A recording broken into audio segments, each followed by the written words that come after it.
The Secret of the Old Lady. Once upon a time, in the charming village of Willowbrook, there lived an old lady named Mrs. Maple. She lived in a quaint cottage at the edge of the village, surrounded by a garden full of the most beautiful flowers and herbs. The villagers thought she was just a sweet old lady who loved gardening, but little did they know, Mrs. Maple had a magical secret. Every evening, just as the sun was setting, Mrs. Maple would take a walk through her garden, whispering to her plants and flowers. The children of the village, especially curious little Sophie and her best friend, Max, were intrigued by her and often tried to spy on her from behind the bushes. One day, as Sophie and Max were hiding behind a large sunflower, they noticed something astonishing. As Mrs. Maple walked through her garden, the flowers seemed to bloom brighter and the air filled with the sound of tiny, cheerful whispers. Sophie and Max could hardly believe their eyes when they saw a group of tiny fairies fluttering around Mrs. Maple, helping her tend to the plants. "Max, do you see that?" Sophie whispered, her eyes wide with amazement. "I do. She's talking to the fairies," Max replied, equally astonished. Determined to find out more, Sophie and Max decided to stay hidden and watch what would happen next. They saw Mrs. Maple take out a small, golden watering can from her apron pocket. As she poured the sparkling water onto the flowers, a magical glow surrounded the garden, and more fairies appeared, giggling and dancing around her. The next day, Sophie and Max couldn't contain their excitement. They decided to visit Mrs. Maple and ask her about the magical garden. Knocking on her door, greeted by the old lady's warm smile. "Hello, dears. What brings you here today?" Mrs. Maple asked, her eyes twinkling with a knowing look. "Mrs. Maple, we saw something amazing yesterday," Sophie began. "We saw fairies in your garden." Mrs. Maple chuckled softly. "I see you've discovered my little secret.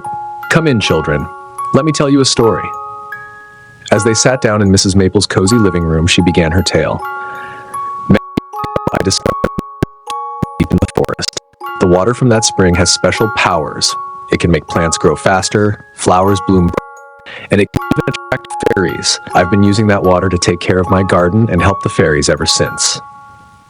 Sophie and Max listened in awe as Mrs. Maple continued. "The fairies help me keep the garden beautiful, and in return, I share the magic of the spring with them. But you must promise to keep this secret, or the magic might disappear." "We promise, Mrs. Maple," Sophie and Max said in unison. From that day on, Sophie and Max became Mrs. Maple's special helpers. They learned how to care for the garden and even got to meet the fairies up close. The fairies, in turn, taught them how to make simple potions from the flowers and herbs, which could cure a cold, heal a scrape, or even help a plant grow. One day, the village was hit by a terrible drought, and the plants and crops began to wither. The villagers were worried as they depended on their gardens for food. Sophie and Max knew they had to help. "Mrs. Maple, we need to use the magic water to save the village," Sophie said urgently. Mrs. Maple nodded. "You're right, children. Let's gather as much of the magical water as we can and share it with the village." With the fairies' help, they filled dozens of small bottles with the magical water from the spring.